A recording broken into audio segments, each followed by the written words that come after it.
On today's episode of the Drift Car Build-Off presented by Spec Clutch and Koyo Rad, we're back at Enviado so Vinh can get started on a roll bar.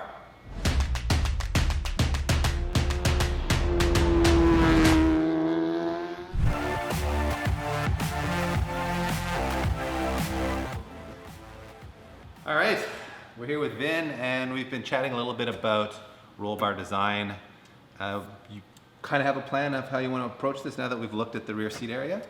It's super nice that it's a convertible. Yeah. You get everything on top here. Yeah. But what we talked about is we wanted to have the main roll bar along here. Yep, on top of the shelf back here. Yep. And then we'll just do that part, which is simple enough. Get the two rear stays. Build a box somewhere here to make the plate. And then we'll have a harness bar and then I have the diagonal. Yep. Should be fairly straightforward. Yeah. The only thing is to move some of this wiring away, have the bar as close to the body here as possible. Yep. And then obviously we'll have to put the top up Yes. to determine how tall the main hoop needs to be.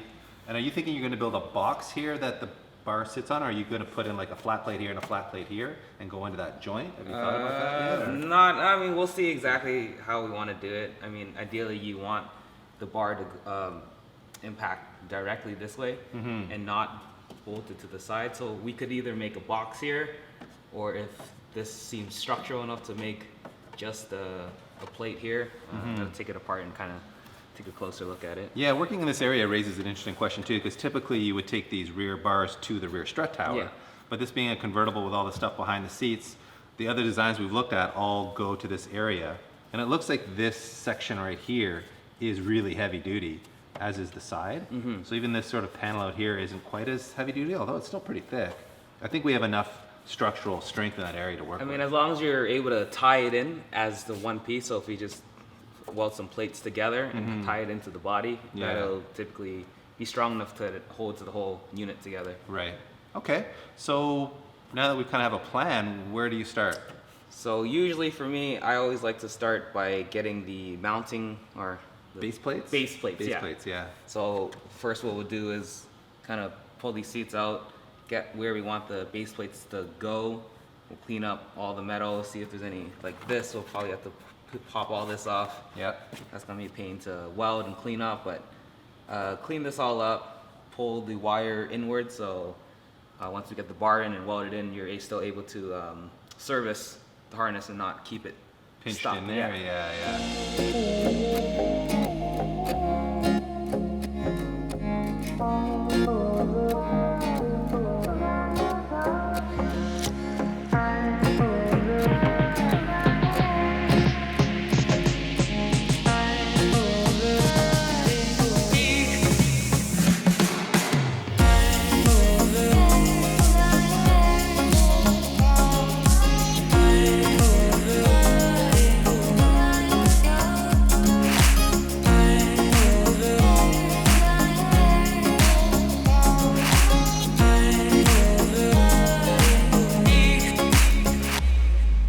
Base plates are all welded in, and it looks like you decided against putting a plate on this side. Yeah, I don't think it really needs it. This thing is like, It's this is strong. now very structural because it's all tied in to 3 pieces. Adding that little piece on the side isn't really gonna do too much. And it's not like you want to weld the side of the tube to this wall here. You're No, go it's straight gonna to be there. straight to here. Right.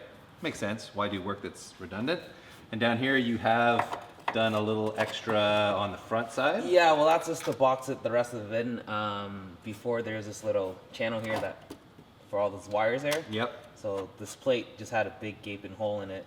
So I kind of have to box it in there. So now it makes it a structural piece.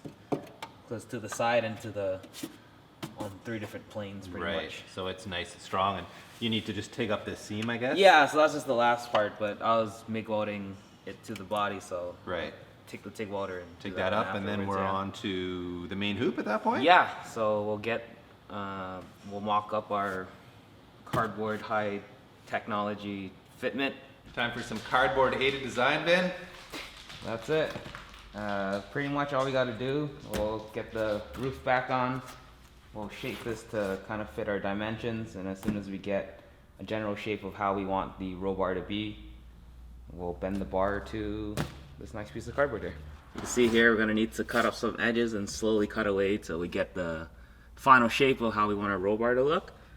I've already measured the bottom to the top here, so this line should be good to go. And then the rest of it is just getting the side pieces in, and then we'll cut it up and see how it fits. All right, Vin, just curious, how do you decide what radius to use in your corner bends? Right, so I like to keep my piece of cardboard to center on, just make some guidelines to know where I'm at. Yep. These two mark here, from here to here, these are about 36 inches. Okay. And just taking measurements from the inside of the car. So from here, the bottom of the plate to right just underneath where the roof is, Yeah. 34 inches. And so knowing where that is, and then measuring how wide the inside of the car is, Yeah. we get to about this angle here. Okay. So we know for sure that our bar is gonna come to at least here, and then the last, and then we already know how wide we want it to. Right. So the last thing to figure out is just what's this angle gonna look like. And Oh, I see. So this is like the top, this is the Yeah. top corner of the roof, and Yes. this is the chassis. So you need, oh, so it's not actually gonna be a 90 bend here. no, You're gonna it'll s- come down, and then so it'd be one bend here, one bend here, one bend here, one bend I here. see, okay. And so this will be at the very tip of the roof. Yep, But being as it's a pipe, it'll actually bend this way as opposed to actually touch gotcha. this corner. All right, so now we have the template fitted in. You can see how I've already made the marks for where I want the center of the upright bar to go.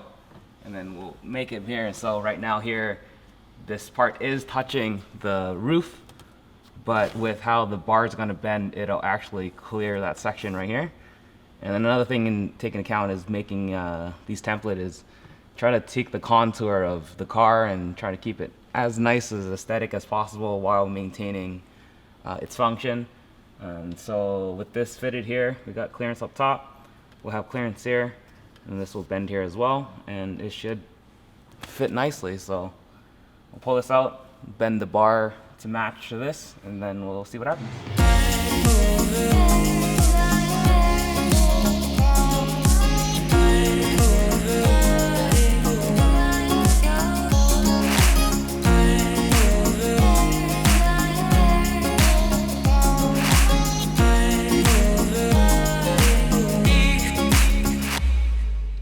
Vin, you've got this thing fitting like a glove on your template. Looks spot on. Latex glove. A latex glove, no, it is a really good tight fit. So what's the next step now that you've got it shaped the way you want? So now we have it fitting inside within the template. We know that this 100% will fit. It would be just to cut off the height of it, right? Okay. So that's why it's really important to have extra length. Yep. Just so if your angles are wrong, you kind of compensate by pulling it around, Right. getting more at length. And so we'll just make marks, cut those off, and then throw them in the car. Okay, chop saw, is that how you do it? Use the bandsaw. Bandsaw? We got our bucket seat back in just to make sure that we have proper clearance for our hoop, and it looks good, Vin. I am really digging it. I think now it's time to do some welding, or what? Yeah, we'll get a final position of where we want it to be, and then yeah, we'll tack it in place, and then Go from there. build the rear stays, and then it should be pretty simple. All right, this is looking good. Okay, we've got our bar in the final placement, and the tacking is going to begin here.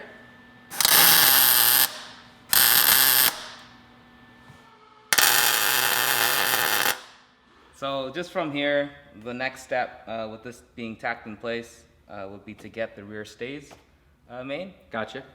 So it's just straight bar from here to here, shape it, weld it in, and then. And are we going to be running a bar, like a diagonal bar down? Yes, if Okay. that's what you want. But yeah, we'll run across from here to that corner. And that just adds a little bit more It adds rigidity. the protection in the case you do actually roll over Yeah. one day. It'll give it the support that it needs. Right on. And then.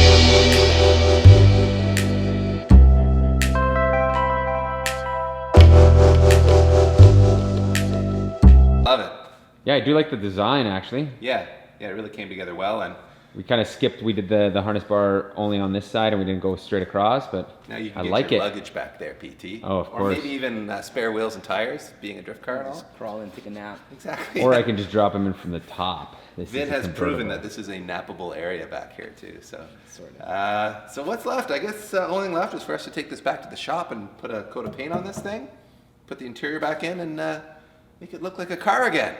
Thank you very much, Vin. We appreciate the hard work. You did an amazing job as usual. So, if you guys are looking for a custom roll bar, check them out, NV Auto.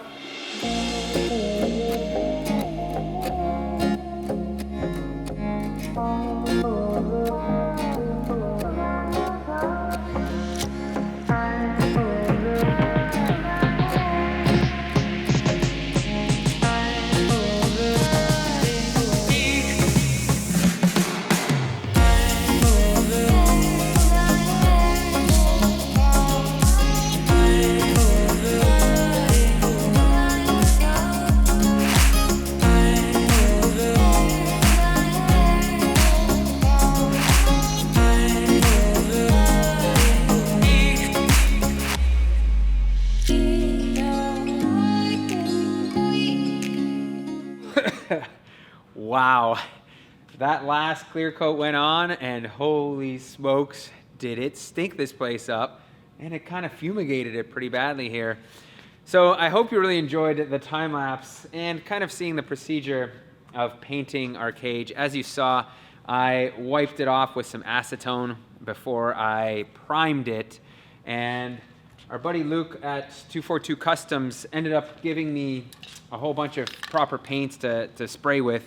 So I used this rapid primer filler on the roll bar, and afterwards, as you saw, I ended up sanding it with this 600 grit paper, and all that did was just give it a smooth finish and let the trim black SEM paint here adhere much better than if I would have just left it as the rough finish with just the primer.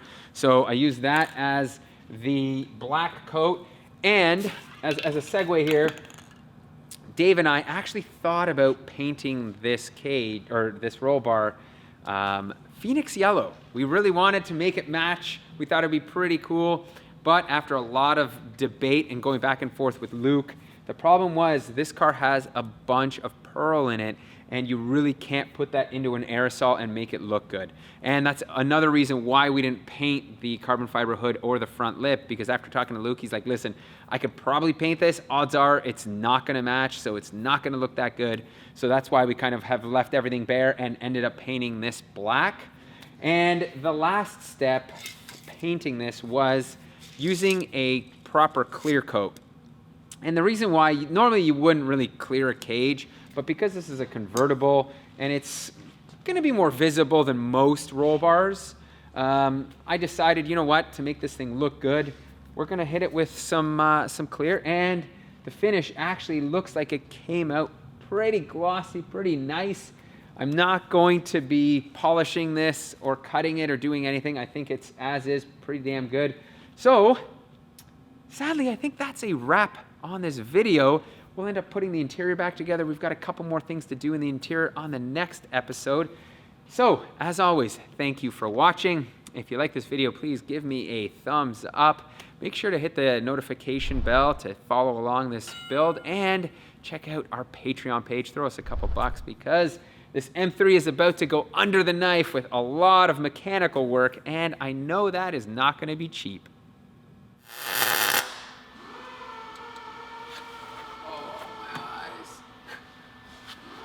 We're in your eyeball seat. Do not look into the light. Do not look into the light.